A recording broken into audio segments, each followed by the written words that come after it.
Guys, welcome back to my YouTube channel. Assalamualaikum warahmatullahi wabarakatuh. Yang terhormat Ibu dosen, Ibu Rizka Asabet Sila MPD selaku dosen pengampu mata kuliah pembelajaran matematika kelas D. Sebelumnya perkenalkan, nama saya Puan Lena Suraya Ratmaja, NIM 203237171 dengan nomor absen 18. Jadi di sini saya akan menerangkan tentang modul ajar kurikulum merdeka.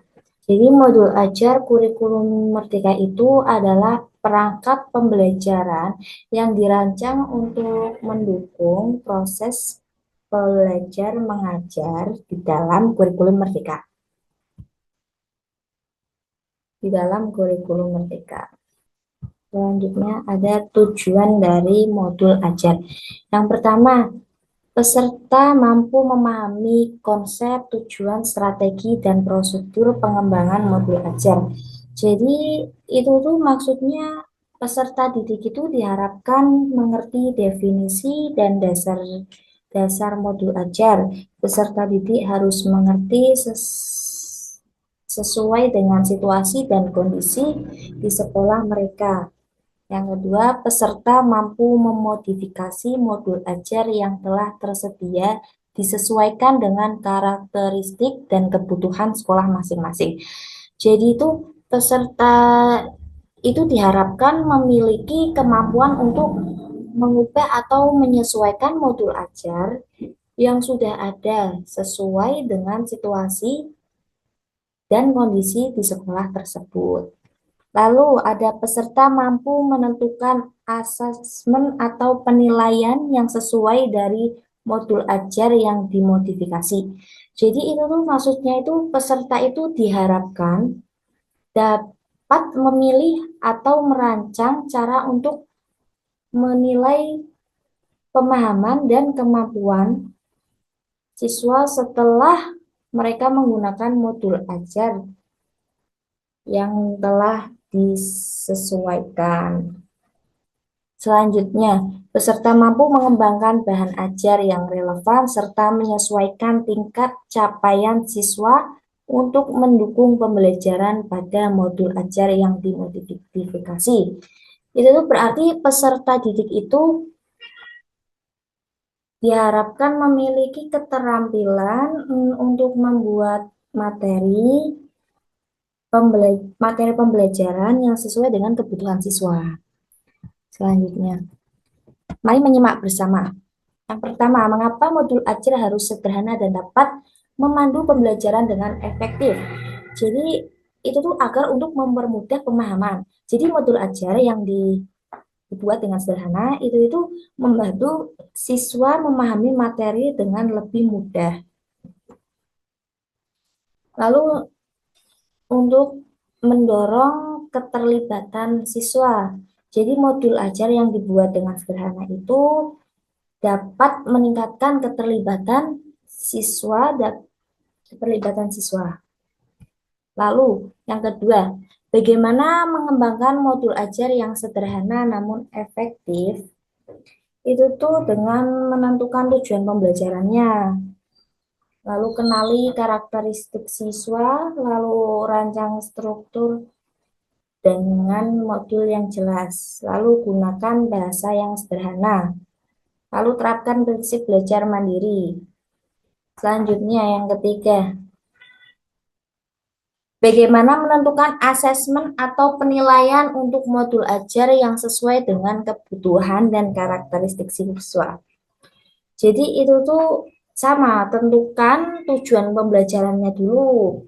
Lalu kenali karakteristik siswa. Lalu yang ketiga itu kita harus pilih jenis penilaian yang sesuai. Setelah itu kita sesuaikan dengan tingkat kemampuan siswa. Lalu rancang rubrik penilaiannya. Selanjutnya nomor 4 ya. Mengapa modul ajar perlu berpusat pada murid dan memperhatikan perbedaan karakteristik siswa? jadi itu dapat membantu siswa berkebutuhan siswa mereka akan jadi itu untuk memenuhi ono listrik. Aku sih kok kia belani meneh gila. Jadi nomor 4, mengapa modul ajar perlu berpusat kepada murid dan memperhatikan perbedaan karakteristik siswa. Jadi itu untuk memenuhi beragam gaya belajar. Jadi setiap siswa itu kan memiliki cara belajar yang berbeda-beda. Dengan memperhatikan karakteristik ini, jadi siswa itu bisa belajar dengan cara yang paling efektif bagi mereka. Gitu. Jadi yang efektif bagi mereka ya. Selanjutnya, apa sih yang dimaksud dengan modul ajar? Yaitu tadi modul ajar itu merupakan salah satu perangkat ajar yang digunakan untuk merancang pembelajaran. Modul ajar sama saja seperti RPP. Kalau dulu namanya RPP, kalau sekarang itu namanya modul ajar. Namun modul ajar itu memiliki komponen yang lebih lengkap. Selanjutnya, modul ajar itu adalah sebuah dokumen yang berisi isinya itu tujuan, langkah-langkah, dan media pembelajaran. Serta asesmen yang dibutuhkan dalam satu unit atau topik berdasarkan alur tujuan pembelajaran. Jadi itu modul ajar itu isinya itu tujuan, langkah-langkah, media pembelajaran, serta asesmen.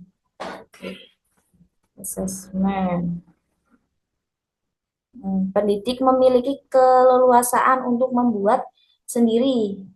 Jadi pendidik itu harus membuat modul ajar sendiri ya.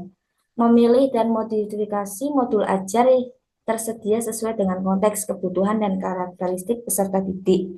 Jadi pendidik itu membuat modul ajar sendiri karena untuk memodifikasi modul ajar yang tersedia sesuai dengan kebutuhan karakteristik siswanya. Yo,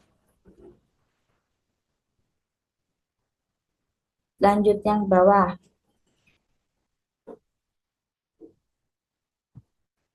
Lanjut lagi ya. Ya, di sini ada alur penulisan modul ajar. Ada alur penulisan modul ajar. Jadi yang pertama itu kurikulum operasional. Kurikulum operasional itu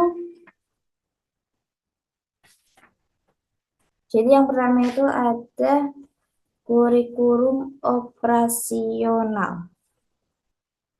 Jadi itu harus disesuaikan dengan kurikulumnya. Lalu tujuan pembelajaran. Tujuan pembelajaran itu seperti jabarkan kompetensi yang dicapai peserta didik dalam suatu atau lebih kegiatan pembelajaran. Jadi itu tuh maksudnya itu pencapaian kemampuan atau keterampilan yang diperoleh siswa setelah mengikuti beberapa pelajaran. Selanjutnya, alur tujuan pembelajaran. Itu rangkaian tujuan pembelajaran yang tersusun secara sistematis dan alogis menurut urutan pembelajaran sejak awal hingga akhir fase. Jadi itu tuh tujuannya itu, alur tujuan pembelajarannya itu terstruktur yang memandu siswa melalui proses belajar dari tahap dasar hingga lanjutan. Itu baru bisa disebut dengan modul ajar ini ya. Nih contohnya tujuan akhir.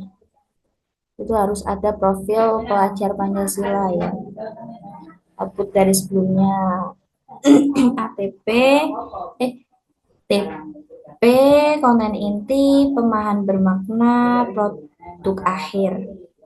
Indikator pencapaian kompetensi ini juga harus ada. Rencana asesmen, rencana penilaiannya. Elemen B, bahasa Indonesia.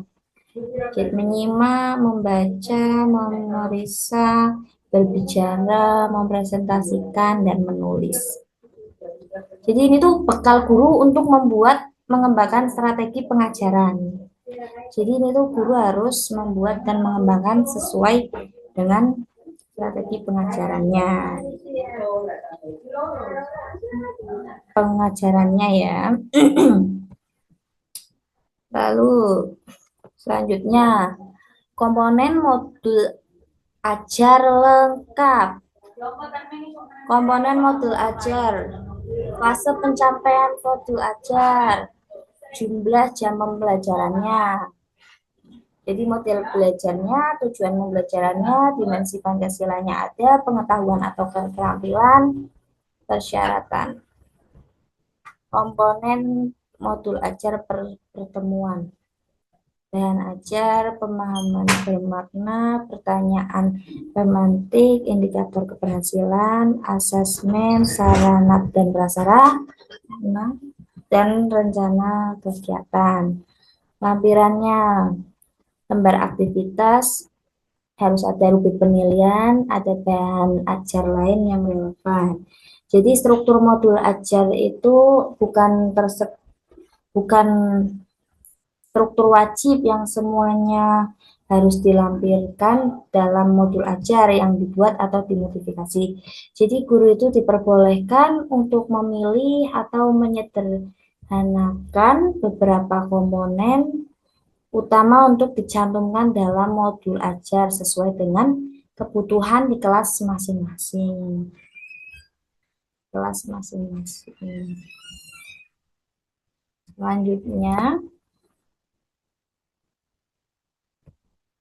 Selanjutnya apa ini? Nggak kelihatan. Komponen modul ajar. Jadi komponen modul ajar itu yang pertama informasi umum. Informasi umum itu ada identitas sekolahnya, terus kompetisi awal, profil pelajar Pancasila, sarana dan prasarana, target peserta didiknya nantinya gimana, model pembelajaran yang digunakan. Itu informasi umumnya. Selanjutnya, komponen inti. Di komponen inti itu ada tujuan pembelajarannya. Terus pemahaman bermakna, harus ada pertanyaan pemantik, persiapan pembelajaran, kegiatan pembelajaran, asesmennya gimana, penganyaan, dan remedial. Terus refleksi peserta didik dan guru, itu harus ada di komponen inti. Selanjutnya, bentar, maaf ya. Selanjutnya, lampiran. Di lampiran itu seperti lembar kerja peserta didik, bahan bacaan guru dan peserta didik. Ada glosariumnya, ada daftar pustakanya juga. Jadi di lampiran itu isinya nanti ini ya, teman-teman. Isinya itu semua. Selanjutnya, komponen modul ajar yang wajib. Jadi, alur tujuan pembelajaran menjadi dasar bagi pendidik untuk menyusun perencanaan pembelajaran atau modul ajar. Modul ajar sendiri. Memilih dan memodifikasi modul yang tersedia sesuai dengan konteks, kebutuhan, dan karakteristik peserta didik. Secara umum, modul ajar memiliki 3 komponen, yaitu tujuan pembelajaran. Jadi tujuan pembelajaran itu menjelaskan apa yang diinginkan akan yang dicapai dalam proses pembelajaran. Tujuannya, tujuan dari proses pembelajaran itu yang diinginkan apa. Yang kedua, langkah-langkah pembelajaran atau kegiatan pembelajaran. Jadi itu tuh mencakup urutan aktivitas atau metode yang digunakan untuk mengajar. Jadi ini tuh urutan langkah-langkah aktivitas pembelajarannya. Yang ketiga, asesmen pembelajaran. Asesmen pembelajaran itu adalah alat untuk menilai sejauh mana siswa telah mencapai tujuan pembelajarannya. Jadi ini tuh untuk menilai ya, sejauh mana siswanya itu telah mencapai hasil belajar atau belum. Jadi pendidik itu diperbolehkan apabila ingin mengembangkan modul ajar dengan komponen-komponen tambahan di luar komponen wajib. Selanjutnya, acuan teknik modifikasi modul ajar. Jadi acuannya itu ada menetapkan tujuan belajar berdasarkan CP dan ATP sesuai karakteristik murid, kurikulum, dan profil pelajar Pancasila. Jadi guru itu harus menentukan, guru itu harus menentukan, harus menentukan tujuan belajar tersebut, tujuan pembelajaran dengan karakteristik siswa, kurikulum yang berlaku, nilai profil pelajar Pancasila. Guru itu harus menetapkan tujuan ya, dan kurikulum dan profil pelajar Pancasila. Terus menyusun desain pembelajaran, melaksanakan dan merefleksikan kegiatan pembelajaran yang efektif. Jadi guru itu merancang pembelajaran yang tepat, lalu melaksanakan kegiatan sesuai rencana dan melakukan refleksi untuk mengevaluasi keberhasilan. Terus peserta proses pembelajaran mendukung perkembangan kompetensi dan karakter peserta didik secara holistik. Jadi pembelajaran itu tidak hanya berfokus pada pengetahuan, tapi juga pembelajaran itu mengembangkan keterampilan, sikap, dan karakter siswa. Lalu pembelajaran karakter siswa. Lalu pembelajaran yang dirancang sesuai konteks, lingkungan, dan budaya peserta didik, serta melibatkan orang tua dan masyarakat sebagai mitra. Itu tuh maksudnya itu guru menyusun pembelajaran yang relevan dengan latar belakang sosial, budaya, dan lingkungan siswa, ya, dan melibatkan orang tua dan masyarakat. Lalu selanjutnya pembelajaran berorientasi pada masa depan yang berkelanjutan. Jadi guru itu memastikan bahwa pembelajaran mempersiapkan siswa menghadapi tantangan di masa depan.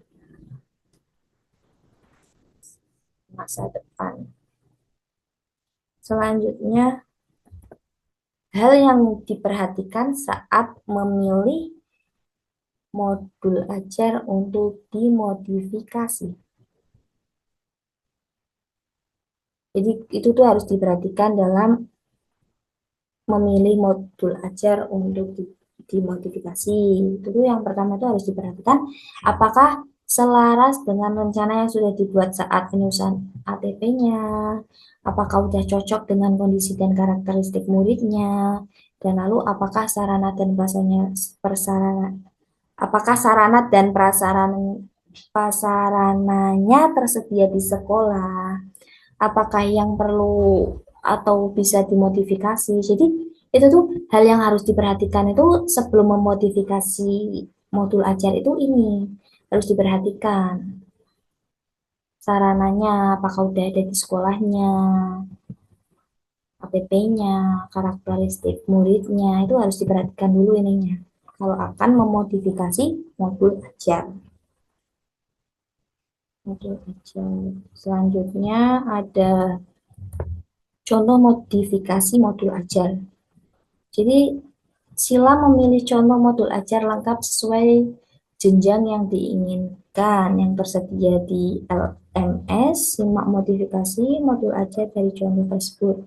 Jadi contoh yang dilampirkan bukan contoh baku. Peserta itu diperbolehkan untuk membuat modifikasi modul ajar sesuai dengan karakteristik, konteks, dan kebutuhan kelas. Jadi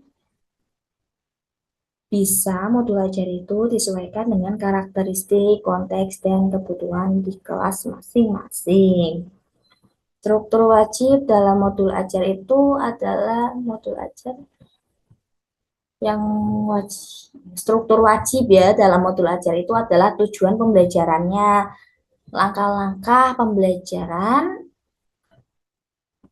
Jadi, jadi pendidik itu dibolehkan apabila ingin menambahkan komponen yang lain relevan.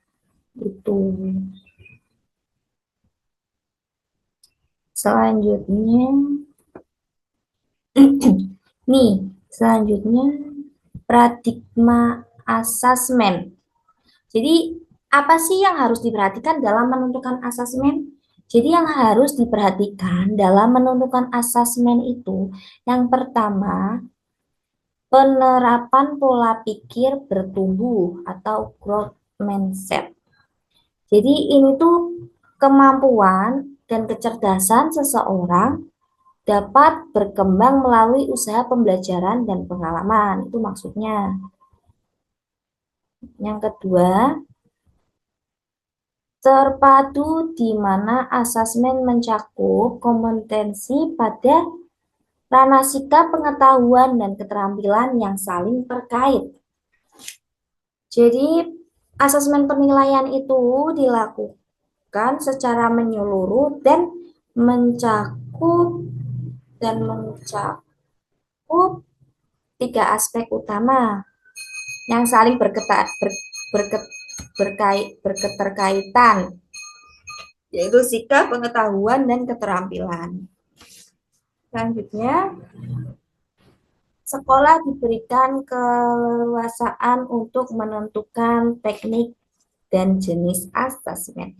Jadi setiap sekolah itu dapat menentukan metode penilaian yang paling efektif untuk mengukur pencapaian siswa. Jadi ini harus disesuaikan ya. Lalu udah terus ini. Khusus SMK terdapat juga bentuk asesmen khusus yang membedakan dengan jenjang yang lain, yaitu asesmen praktek kerja lapangan, uji kompetensi, kejuruan, dan uji unit kompetensi. Jadi kalau di SMK itu ada itu penilaian asesmen praktik kerja lapangan ya. Jadi itu tuh maksudnya itu penilaian yang dilakukan di tempat kerja dalam situasi nyata, di situasi nyata. Itu jadi itu nyata ya. Kalau uji kompetensi kejuruan itu adalah penilaian yang dilakukan secara menyeluruh dengan mencakup tiga aspek utama yang saling berkaitan. Ya. Itu tuh maaf itu uji kompetensi kejuruan itu penilaian yang mengukur siswa menguasai keterampilan dan pengetahuan di bidang kejuruan. Lalu uji unit kompetensi. Uji unit kompetensi itu asesmen yang dilakukan lebih spesifik dan terfokus pada kemampuan tertentu di bidang keahlian. Jadi ya, bidang keahlian kalau yang uji unit kompetensi itu. Selanjutnya asesmen awal pembelajaran. Asesmen awal pembelajaran itu dapat dilakukan untuk mengidentifikasi kebutuhan belajar peserta didik dan hasil yang digunakan untuk merancang pembelajaran yang sesuai dengan tahap pencapaian peserta didik.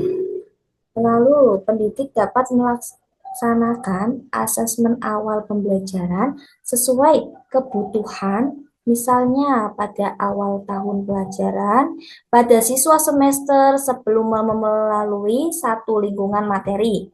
Itu dapat berupa satu atau beberapa tujuan pembelajaran, atau sebelum menyusun modul ajar secara mandiri. Dengan demikian, asesmen awal pembelajaran itu tidak perlu dilakukan setiap mengawali tatap muka. Itu ya, tatap muka tidak diperlukan. Lalu, asesmen pada awal pembelajaran diharapkan tidak memberatkan pendidik atau satuan pendidikan. Namun, demikian jika pendidik atau satuan pendidikan memiliki kemampuan dapat melengkapi data tambahan dengan melakukan asesmen non-kognitif, yaitu yang mencakup kesiapan belajar, minat, profil belajar, dan latar belakang seperti keluarga, riwayat tumbuh kembang, dan lain-lain.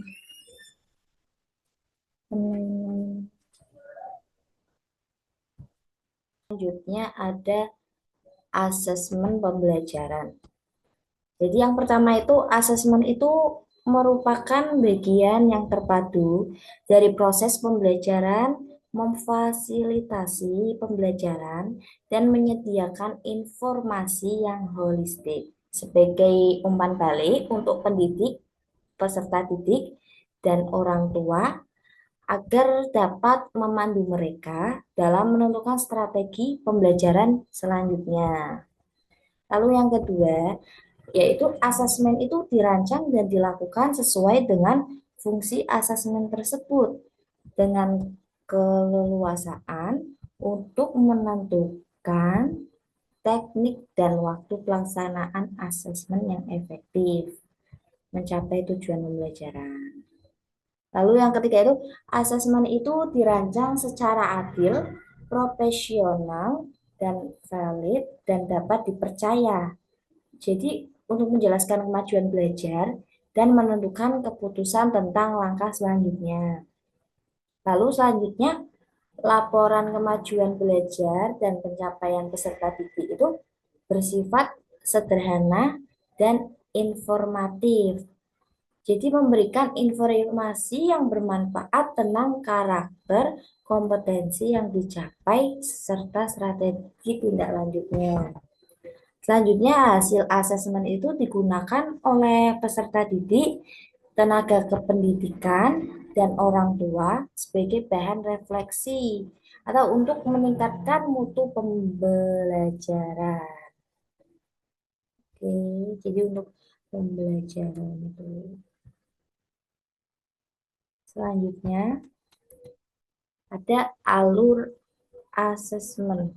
Jadi alur asesmen itu tuh yang pertama itu kita harus menentukan tujuan pembelajaran sesuai alur perkembangan dimensi. Jadi kita tuh harus menentukan tujuan pembelajarannya terlebih dahulu.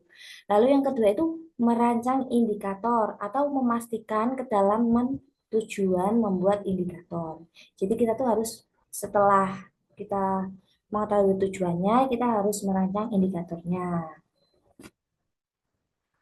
yang memastikan ke dalam tujuan membuat indikator yang mencakup aspek kognisi, sikap, dan keterampilan.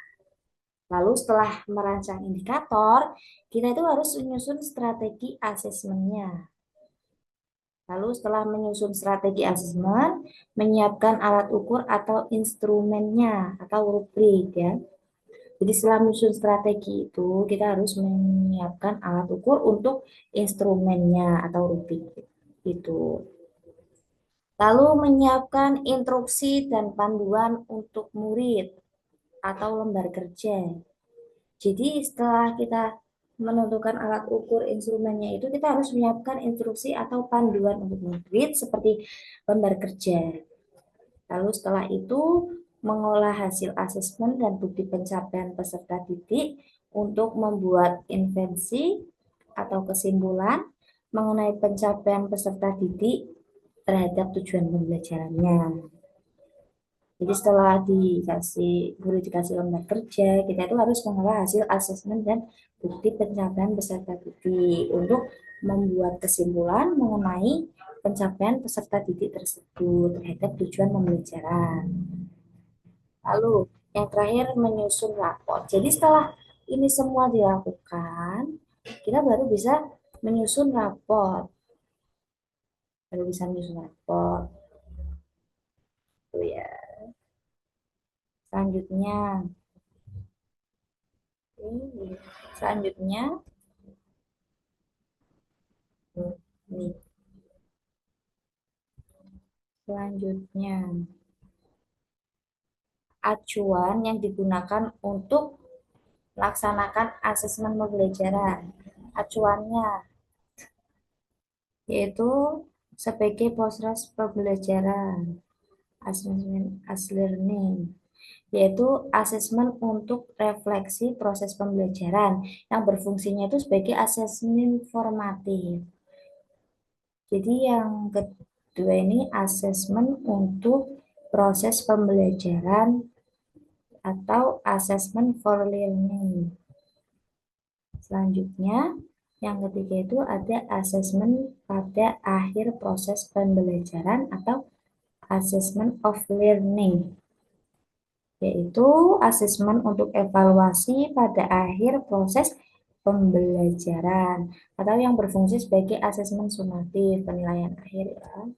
Jadi perbedaan asesmen as dan for learning adalah asesmen as learning yaitu melibatkan peserta didik secara aktif dalam kegiatan asesmen tersebut. Jadi peserta didik itu diberi pengalaman untuk belajar menjadi penilai bagi diri sendiri dan temannya. Penilaian diri atau yang biasa disebut self-assessment. Dan penilaian antar teman merupakan contoh asesmen as learning. Jadi dalam asesmen as learning itu peserta didik itu sebaiknya dilibatkan dalam merumuskan prosedur, kriteria maupun rubrik atau pedoman asesmen. Sehingga mereka itu tahu mereka mengetahui dengan pasti apa yang harus dilakukan agar memperoleh capaian yang maksimal.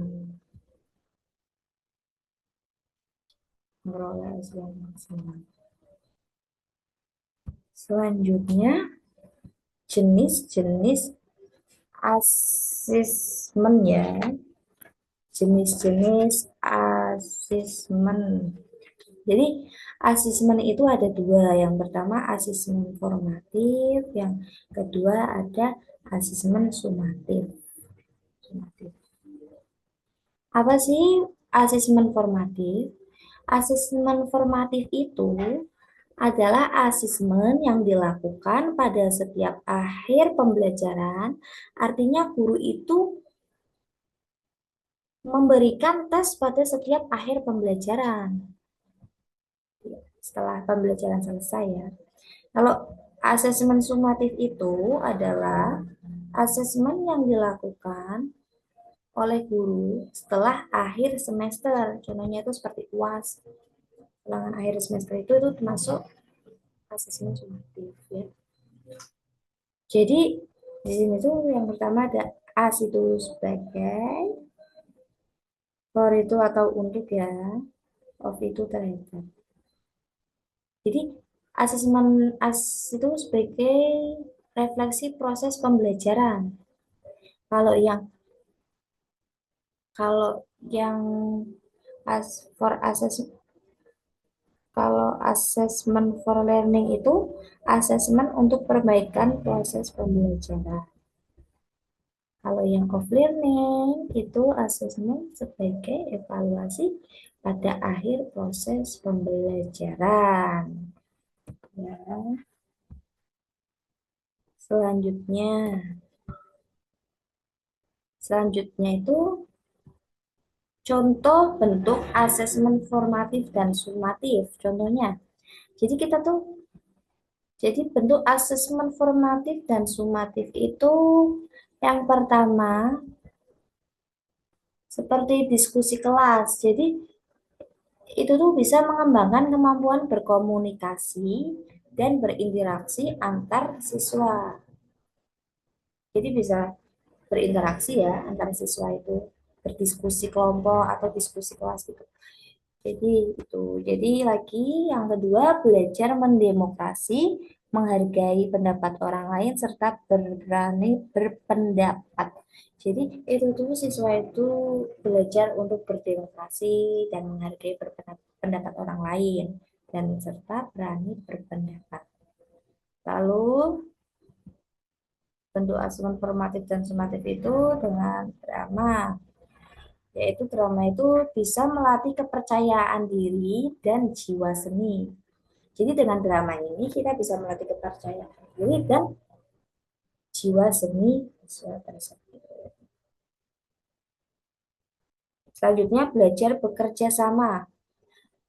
Dengan adanya belajar bekerja sama itu dan berkomunikasi serta berpikir kritis itu, jadi kita itu, jadi peserta didik itu nanti belajar untuk belajar bekerja sama dan komunikasi serta berpikir kritis. Lalu produk. Dan produk itu mengembangkan kreativitas, meningkatkan ketelitian dan jiwa seni. Lalu tes lisan. Tes lisan itu meningkatkan kemampuan berbicara dan mengonfirmasi pemahaman serta menerapkan umpan balik. Ya. Lalu yang terakhir, presentasi. Dengan adanya presentasi itu dapat mengembangkan kemampuan berkomunikasi. Lalu belajar memahami topik secara mendalam, berpikir dan bernalar. Berpikir dan bernalar. Berpikir dan bernalar. Bernalar kritis ya. Selanjutnya, pelaksanaan asesmen sumatif dan formatif. Kalau pelaksanaan asesmen formatif itu dapat dilakukan dengan memperhatikan yang pertama itu dilaksanakan bersamaan dalam proses pembelajaran, yang kemudian ditindaklanjuti untuk memberi perlakuan berdasarkan kebutuhan peserta didik serta perbaikan proses pembelajaran. Yang kedua, pendidik dapat menggunakan berbagai teknik seperti observasi, performa, kinerja produk atau proyek, portofolio maupun tes. Lalu tindak lanjut yang dilakukan bisa dilakukan langsung dengan memberikan umpan balik atau melakukan intervensi. Lalu yang terakhir, pendidik itu dapat mempersiapkan berbagai instrumen seperti rubrik, catatan, atau anekdotal, lembar checklist untuk mencatat informasi yang terjadi selama pembelajaran berlangsung. Ini yang sebelah sini, pelaksanaan asesmen sumatif dapat dilakukan dengan memperhatikan hal berikut. Tadi kan udah asesmen format. Tadi kan udah asesmen formatif. Sekarang tadi kan ada asesmen formatif, sekarang asesmen sumatif. Kalau asesmen sumatif itu dilakukan pada akhir lingkup materi untuk mengukur kompetensi yang dikehendaki dalam tujuan pembelajaran pada akhir semester. Lalu pendidik dapat menggunakan berbagai teknik seperti portofolio, forma, ini sama ya kayak tadi, kayak ini, kayak formatif. Lalu hasil sumatif itu dapat ditindaklanjuti dengan memberikan umpan balik atau melakukan intervensi kepada peserta didik maupun proses pembelajaran yang telah dilakukan. Jadi ini tuh penting bagi guru untuk memegang rubrik penilaian sebagai dasar penilaian pada siswa. Jadi itu guru itu penting ya buat itu. Selanjutnya pengembangan bahan ajar. Jadi apa sih yang harus diperhatikan dalam memilih bahan ajar? Jadi yang perlu diperhatikan itu yang pertama, bahan ajar itu harus bersifat variatif. Jadi bisa berupa bahan ajar cetak dan bahan ajar non cetak. Yang kedua, sesuaikan buku yang disediakan tersebut dengan ATP, kebutuhan, dan karakteristik sekolah masing-masing. Sesuai sekolah masing-masing.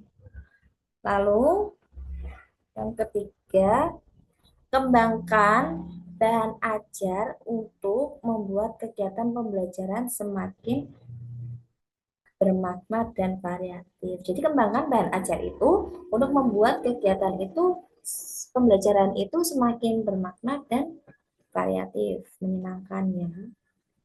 Lalu selanjutnya, buku yang disediakan pemerintah hanya salah satu alternatif bahan ajar guru.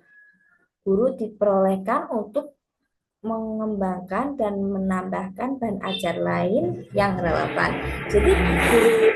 Jadi guru itu bisa menambahkan atau mengembangkan bahan ajar yang relevan ya, bahan ajar yang relevan.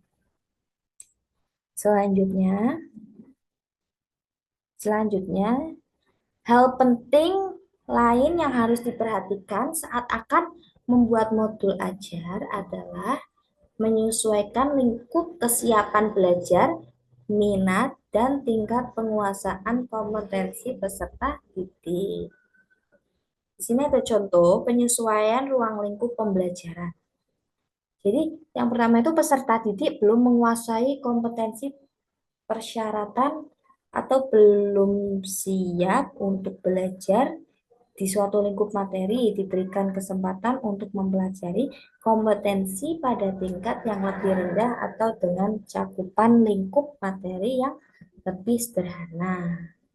Lalu yang kedua, peserta didik itu yang kalau yang sudah siap belajar itu bisa diberikan kesempatan untuk mempelajari seluruh lingkup materi dengan penugasan yang sesuai. Jadi itu ya. Lalu yang ketiga, peserta didik yang memiliki tingkat penguasaan yang tinggi itu dapat diminta untuk menyelesaikan tugas dengan tingkat kesulitan yang lebih tinggi atau menantang. Jadi itu tiga ini tuh yang ini belum minat untuk belajar. Kalau yang ini tuh yang sudah siap untuk belajar, bisa untuk mempelajari seluruh lingkup dengan penugasan yang sesuai. Kalau yang ini peserta didik yang memiliki tingkat penguasaan yang tinggi itu dapat diberi tugas dengan tingkat kesulitan yang lebih tinggi dan yang lebih menantang. Oke, jadi ya cukup ini yang bisa saya sampaikan. Kurang lebihnya mohon maaf. Saya Puan Lena Suraya Ratmaja mengucapkan terima kasih. Wassalamualaikum warahmatullahi wabarakatuh. Jangan lupa subscribe.